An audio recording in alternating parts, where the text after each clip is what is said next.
Ei, tudo bem? Professora Érica aqui. E hoje não é bora falar de política, a professora Érica comenta. Vamos entender a invasão do Capitólio? Então, para entender a importância da invasão do Capitólio, é preciso entender o que é o Capitólio e como funcionam as eleições dos Estados Unidos.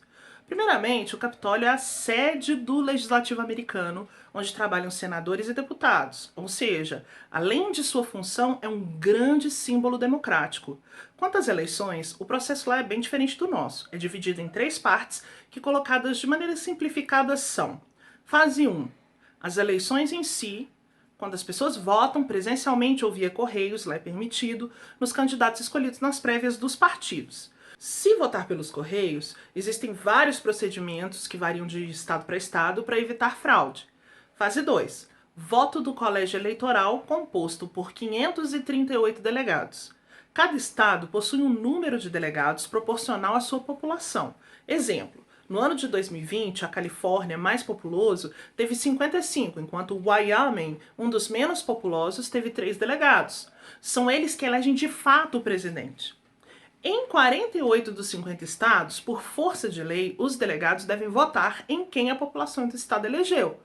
Para se eleger o presidente, são necessários 270 votos. No caso de 2020, Joe Biden e Kamala Harris venceram pelo voto popular e receberam 306 votos dos delegados. Fase 3.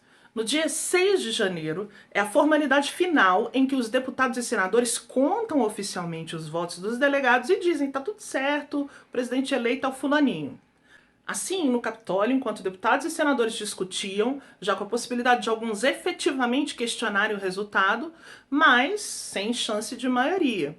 Enquanto isso, Trump fazia um comício em frente à Casa Branca, reunindo centenas de pessoas dizendo que não desistiria porque houve fraude nas eleições, mesmo que todos os tribunais a quem ele recorreu por meio de 60 processos com essa alegação dessem perda de causa.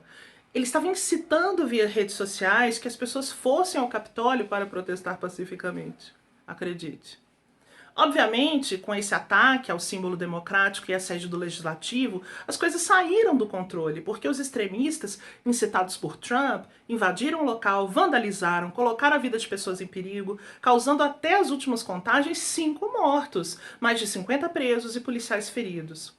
Aqui vemos a importância de líderes políticos, artistas e pessoas com capacidade de influência usarem sua voz com responsabilidade, algo que sempre faltou a Donald Trump e que infelizmente vemos repetido no Brasil com a ameaça de Bolsonaro de que se em 2022 não houver eleição com voto de papel, no Brasil acontecerá pior. Como consequência da invasão, deputados e senadores retornaram à sessão quando os manifestantes foram controlados, ratificaram a vitória de Joe Biden. Mike Pence, o vice e também senador, manteve-se irredutível na defesa da lei e da Constituição, ignorando Trump. Quanto ao presidente, em um movimento de recuo, depois de todos os acontecimentos, afirmou que agora fará uma transição pacífica, reconheceu a eleição do Biden, suavizou o discurso. É importante entender que ele fez isso apenas porque sabe que as instituições democráticas de lá são fortes e que ele pode ser punido judicialmente pelo que fez. Inclusive, há a possibilidade de sofrer impeachment ou afastamento nos últimos dias do seu governo, tendo por base a 25ª emenda, que prevê a retirada do cargo de um presidente que não tenha condições físicas ou mentais de comandar o país. Bem que algo assim seria muito útil por aqui, viu? Útil também é percebermos que, para cuidarmos da nossa democracia, não devemos permitir que movimentos extremistas sejam alimentados por quem quer que seja. E ainda devemos proteger as nossas instituições, elas são a nossa garantia. Devemos e podemos criticá-las, observá-las de perto, sim. Exigir que elas ajam corretamente sempre, mas jamais questionar a legitimidade delas ou de mecanismos pensados para sustentar a nossa democracia. O que pode vir disso é a barbárie. Então, se você gosta dos nossos vídeos, não esquece de curtir, de compartilhar e volta depois. Bora falar de política?